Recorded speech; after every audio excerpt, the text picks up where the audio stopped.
Bien, hermanos, familia, les saludo en la paz y en el amor de nuestro Señor Jesús.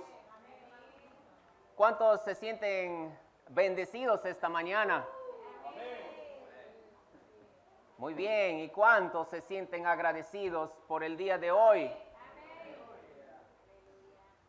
Hermanos, es bueno estar agradecidos siempre. El día de ayer, por cuestiones del trabajo, fui a Bellavista y déjenme decirles que en la programación, dos de nuestras chicas que trabajan tenían que llevar los alimentos al área de hospitalización. Y finalmente un rato regresan con 2 raciones y les preguntamos por qué es lo que ha pasado. Y ellas responden, 2 de los pacientes del área de obstetricia o en el área obstétrica ya hoy no se levantaron. Debemos estar agradecidos porque nosotros podemos cada día ver la luz y eso es por la gracia de Dios derramada en nuestras vidas. Vamos a inclinar nuestros rostros y elevar una oración al Señor por esta mañana. Padre, Señor, gracias te damos porque tú permites, Señor, que estemos aquí reunidos. Gracias, Señor, porque tú has creado este momento para que nosotros podamos venir y escuchar de tu palabra. Que tu palabra, Señor, escuchada en esta mañana sea de bendición para nosotros y que nuestro corazón vuelva lleno de ti, Señor. Te damos gracias en el nombre de Jesús. Amén. Bien, hermanos, hemos estado viendo en los anuncios en toda la semana que el tema de hoy es Jesús, mi Salvador y mi Señor, ¿verdad? Muy bien. Hermanos, Jesús, mi Señor y mi Salvador son 2 grandes verdades que deben estar latentes en la vida de cada cristiano. Cada hijo de Dios debe tener a Jesús como su Salvador y como su Señor. ¿Está bien? Bien, hermanos. Para eso en esta mañana yo voy a invertir el orden del tema de hoy. Vamos a empezar viendo al Señor como mi Salvador. Abrimos nuestras Biblias en Mateo 1:21. Un amén cuando lo tengan, hermanos. Mateo 1:21. Muy bien.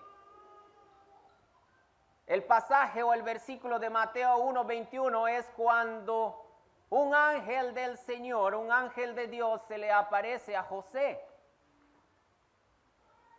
y le dice en referencia a María, y dará a luz a un hijo y llamarás su nombre Jesús, porque él salvará a su pueblo de sus pecados. ¿Se dan cuenta? Ahí dice, salvará. Está hablando en tiempo futuro. El pasaje, la palabra de Dios, nos dice que mucho antes de que Jesús naciera, Él ya estaba siendo proclamado como el Salvador de su pueblo. Ya sabíamos que Él iba a ser nuestro Salvador. Más adelante vamos a ver y profundizar en ese tema. Muy bien, pero en Juan 3:16, si podemos abrir también nuestra Biblia, vamos a repasar algunos versículos esta mañana. En Juan 3:16 podemos ver el plan perfecto de Dios. Dios ya había creado un plan perfecto. A raíz de que nosotros, por el pecado que habíamos cometido, que había cometido Adán y Eva, habíamos nosotros sido separados de Él, porque dice, la paga del pecado es muerte, y muerte significa separación de Dios. Y la ausencia de Dios en nosotros o en la tierra. Dios ha creado un plan perfecto. Y en Juan 3:16 nos dice, porque de tal manera amó Dios al mundo que ha dado a su Hijo unigénito, para que todo aquel que en Él crea no se pierda, mas tenga vida eterna. El plan de Dios era salvar al mundo de sus pecados dando a su Hijo. ¿Cuántos de nosotros estaríamos dispuestos a dar a nuestros hijos, hermanos? ¿Cuántos estamos dispuestos a dar a nuestro hijo para salvar San Pablo? Déjeme contarle una breve historia. Cuando mi Uziel, mi hijo menor, fue internado en el hospital y yo camino a casa de regreso cuando ya me dijeron que tenía que salir, conmovido en mi corazón y humanamente iba y decía, o sentía en mi humanidad, en mi carne, decía, Señor, ¿por qué me estás abandonando? En mi mente iba eso, pero llegué a mi casa y en la habitación, extrañando a mi hijo, pensando en él, dije, Señor, yo estoy seguro que tú no me has abandonado, que esta es una prueba nada más. Cuesta humanamente, o nos costaría, aún siendo cristianos, dar a nuestro hijo, pero fue el plan de Dios. Porque Él nos ama tanto y Él nos amó primero y Él quería nuestra salvación. ¿Bien, hermanos? Bien. Hermanos, mucha gente cree que congregando a un templo o yendo a una iglesia o no cometiendo algunos pecados o cometiendo pecados que creen que son pequeños o haciendo rituales en su casa o haciendo rituales cuando congregan o se reúnen, creen que ya tienen la salvación. Pues déjeme decirle que a esas personas que creen que hacer rituales, que creen que con solo congregar tienen la salvación, están equivocados. La salvación es únicamente una relación entre nosotros y Jesús y nosotros. La salvación llega por aceptar a Jesús como nuestro Salvador. Así llega la salvación. Nosotros decidimos hacerle nuestro Salvador aceptándole a Él. La verdadera salvación llega al aceptar al Jesús como nuestro Salvador, al que recibe la gracia de Dios. La gracia es el don de Dios que supera cualquier entendimiento, esa gracia inmerecida. Nosotros no merecíamos eso, pero supera todo entendimiento esa gracia que Dios nos derrama sobre nosotros para salvarnos. La salvación viene de recibir la gracia por medio de la fe y poner la confianza en Jesús. Esa es la única manera. No por la fe de otros, no porque en mi casa mi padre está orando por mí o mi madre está orando por mí. No agarro mis cosas y me voy y digo y hago lo que quiero con mi vida, o una vida que no tiene control. No, mi padre o mi madre o mi familia está orando por mí, ellos me van a dar la salvación. No. Y tampoco es por obras. Nosotros vemos a diario los que podemos pasar tiempo en la televisión o en alguna red social, que no sea el caso, hermanos, de pasar mucho tiempo. Nosotros podemos ver a empresas multinacionales, millonarias, haciendo obras sociales, regalando. Podemos ver a gente exitosa, podemos ver a artistas que van haciendo obra en uno u otro lugar, regalando cosas, dando cosas. creen que por esas obras van a ser salvos. No, hermanos, la salvación viene de arrepentirnos y confesar que la muerte de Jesús fue el pago por nuestros pecados y que su resurrección fue la garantía de que nosotros tenemos la vida eterna. Esa es la única manera. Y así nos dice en Juan 14, si podemos abrir nuestra Biblia en Juan 14.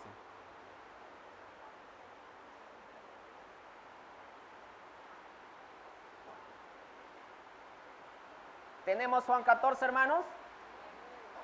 Muy bien. Dice, yo soy el camino y la verdad y la vida. Nadie viene al Padre sino por mí. Hermanos, el único camino para la salvación es Jesús. Es aceptar a Jesús como nuestro Salvador. Les hago una pregunta, hermanos. ¿De cuántos Jesús es su Salvador? ¿Cuántos hemos decidido que Jesús deba ser nuestro Salvador? Y yo estoy seguro, y los veo, hermanos, a cada uno de ustedes, porque yo también ya me vi en el espejo antes de venir. Estoy seguro que Jesús es su Salvador, porque yo veo rostros hermoseados. Y un rostro hermoseado solo es obra del amor de Jesús en nuestras vidas. Ahora, hermanos, bien, nosotros decidimos hacer a Jesús nuestro, pero ahí va la otra parte del tema de hoy. ¿Es Jesús nuestro Señor? Amén, hermanos. Vamos a ver. Bien, déjenme decirle, hermanos. Bien, vamos viendo. Déjeme darle una noticia esta mañana. Nosotros no decidimos que Jesús va a ser nuestro Señor. No, hermanos. Nosotros no decidimos eso.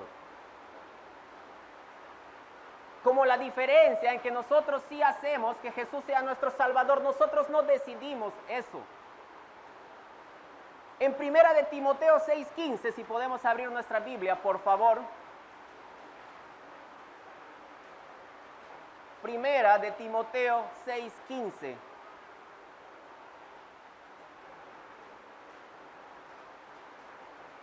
¿Lo tenemos, hermanos? Dice, la cual a su tiempo mostraré el bienaventurado y solo soberano, Rey de reyes, Señor de señores. Lo que nosotros estamos viendo en ese pasaje es que Jesús ya es el Señor. Él ya es el Señor, hermanos. Lo que nosotros debemos hacer para que Él sea el Señor de nuestras vidas es someternos a su señorío y obedecerle. Debemos someternos, hermanos, y vivir en obediencia. Y para ser obedientes, nosotros lo que debemos hacer es confiar en el Espíritu Santo. El Espíritu Santo debe morar en la vida de cada uno de nosotros. Con el Espíritu Santo morando en cada uno de nosotros, nosotros nos hacemos obedientes y nos sometemos al señorío de Jesús.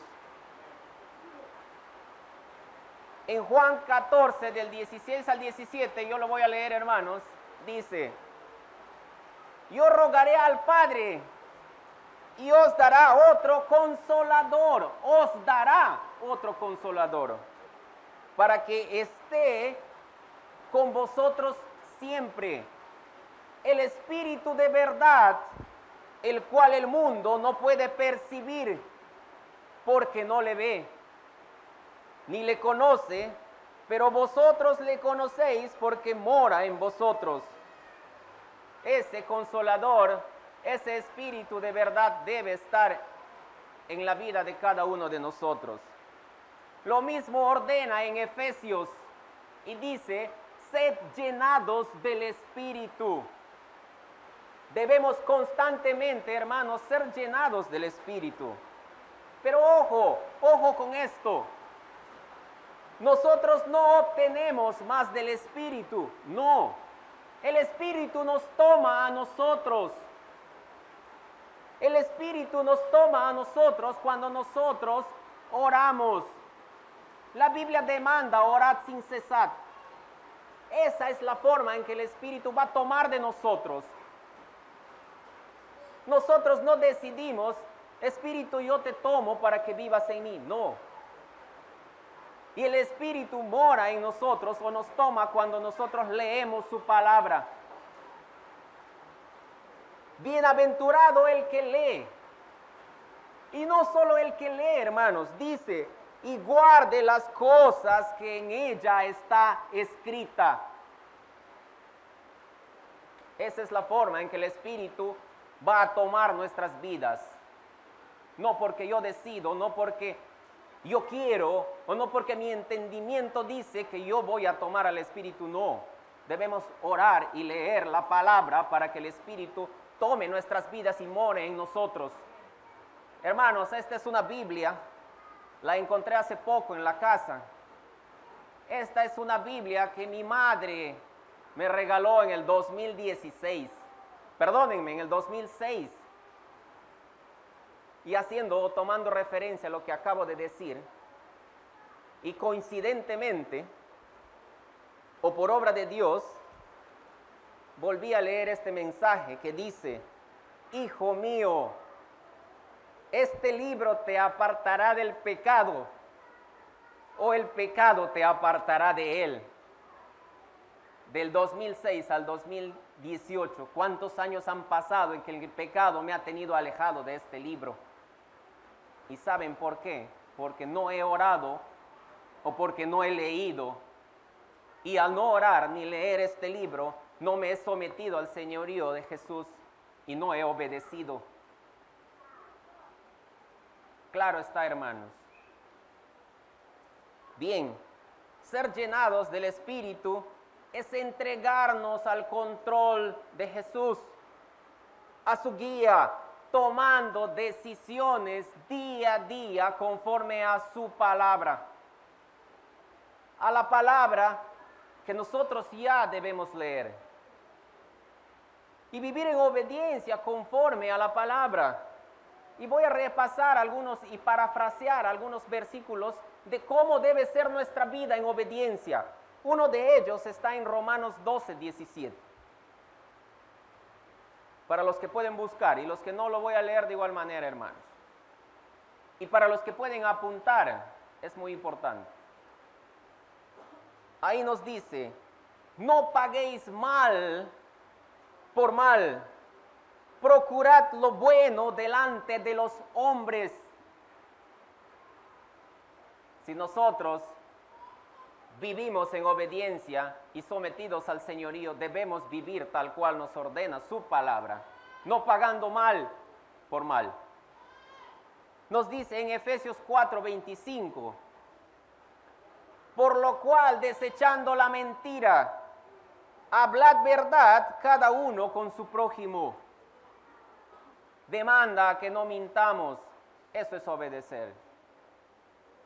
En Efesios 4:28 dice, el que hurta no hurte más, sino trabaje haciendo con sus manos buena obra, para lo que, parafraseando, para lo que podamos obtener con nuestras manos, sea también para bendición, para bendecir a aquellos que están padeciendo necesidad.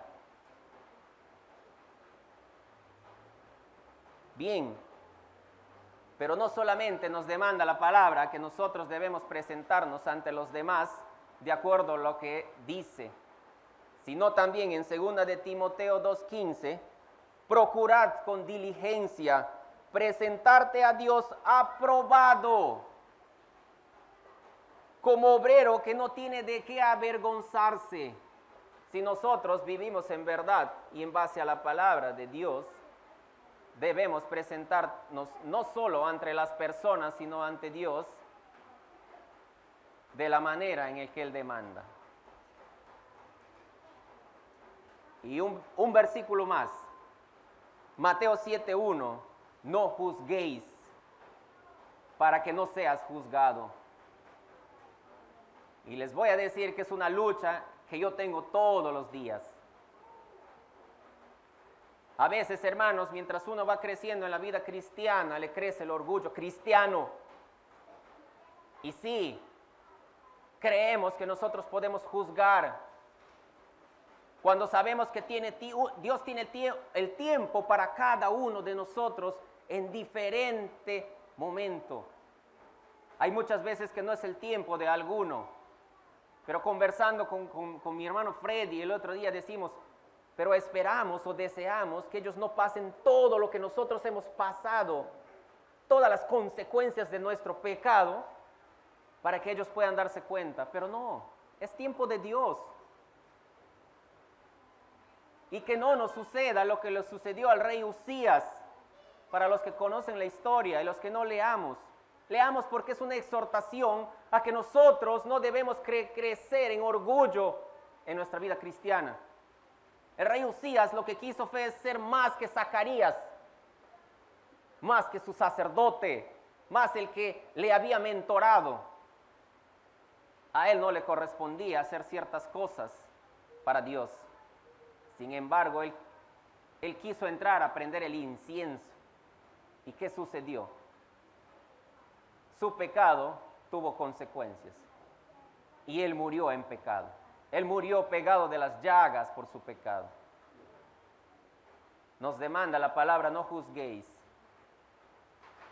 Y todos los versículos que han antecedido, al que voy a mencionar ahora, habla de obediencia y de cómo debemos vivir. Y si vamos a hablar de obediencia, debemos obedecer nuestra misión, el mandato de Jesús, de que debemos ir y hacer discípulos. Mateo 28, del 18 al 20, nos demanda obediencia para que sea nuestro Señor. Nos demanda sometimiento, entonces obedezcamos. No nos quedemos con que mi familia ya está en los pies del Señor. No, dice, ir y hacer discípulos en todas las naciones. Entonces levantémonos, trabajamos, tomamos un motocar para ir de un lugar a otro, salimos a comer en algún lugar. Hay mucha gente esperando que ser compartida de la palabra de Dios. Seamos obedientes. Bien, pero incluso, así como Dios creó un plan maravilloso para la salvación de su pueblo, así también Dios nos da una gran oportunidad. Él lo que hace es, en Juan 1:9, invitarnos a lo siguiente. Abran sus Biblias, hermanos, en Juan 1:9. Vamos a darnos cuenta de que si no está siendo mi Señor Jesús, Él nos invita a hacer esto.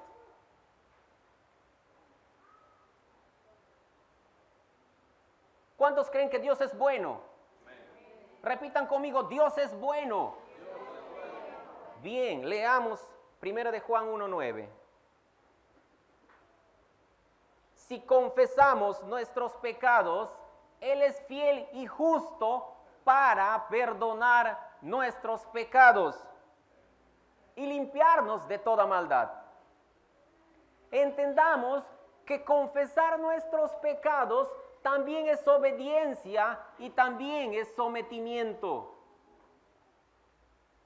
No es que yo digo, bien, yo no estoy obedeciendo, el Señor ya no me va a bendecir, el Señor ya no me va a cuidar, el Señor ya no va a estar conmigo todos los días.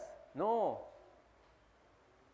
Y no es porque hay una exhortación y yo no estoy obedeciendo, me voy a ir de la vida cristiana. No, aquí nos invita a que confesemos nuestros pecados. también es obediencia. Todos y cada uno de los días que llegamos a casa y vamos a acostarnos, derramémonos ante el Señor. Voy a ir terminando con esto y que también es importante que abramos nuestra Biblia en Mateo 7:21. Para dejar en claro el tema de Jesús es mi Señor. ¿Lo tenemos, hermanos? Bien. No todo el que me dice, Señor, Señor, entrará al reino de los cielos, sino el que hace la voluntad de mi Padre que está en los cielos. Repito, Jesús ya es el Señor. Y para que Él sea mi Señor, para que Él sea tu Señor, debemos hacer la voluntad del Padre. Y eso es vivir conforme a su palabra. Hermanos, no nos conformemos con este siglo. No, sometámonos a la voluntad del Señor. Y tratemos, oremos, pidamos al Señor que Él nos muestre cuál es su voluntad, que Él quiere que nosotros hagamos para Él.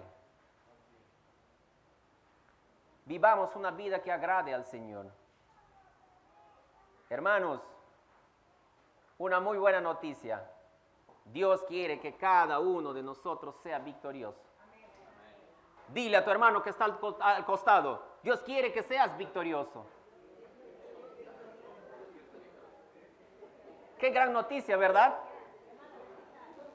Claro que sí, Dios quiere que seamos victoriosos. Hermanos, Dios quiere ser nuestro Salvador. Y sí, nosotros le hemos hecho nuestro Salvador, pero también Dios quiere que le hagamos nuestro Señor. Entonces, para ello nosotros debemos entregarle nuestra vida completa. Nosotros debemos dejar que Él gobierne nuestro cuerpo, nuestros pensamientos, nuestra alma y sobre todo nuestro corazón. Seamos, hermanos, sacrificio vivo para el Señor. ¿Bien? Qué bueno. Entonces, dicho esto, vamos a elevar una oración para el Señor para ir terminando, ¿ok? Oremos. Gracias, Señor, te damos por ser nuestro Salvador. En esta mañana, Padre, nosotros queremos rendirnos a tu señorío. Queremos, Padre, nosotros obedecerte. Señor, haz tu voluntad en nuestras vidas. Señor, utilízanos como instrumento para que nosotros podamos llegar a cada persona que no te conoce. Pero sabemos que esas personas tienen necesidad de ti. Ayúdanos, Padre, a ser instrumento para que ellos puedan venir a la fe y al arrepentimiento. Y para que ellos, Señor, puedan ser salvos. Y sobre todo, Padre, para nosotros vivir en obediencia. Te lo pedimos, Señor, en el nombre de Jesús. Amén. Gracias, hermanos.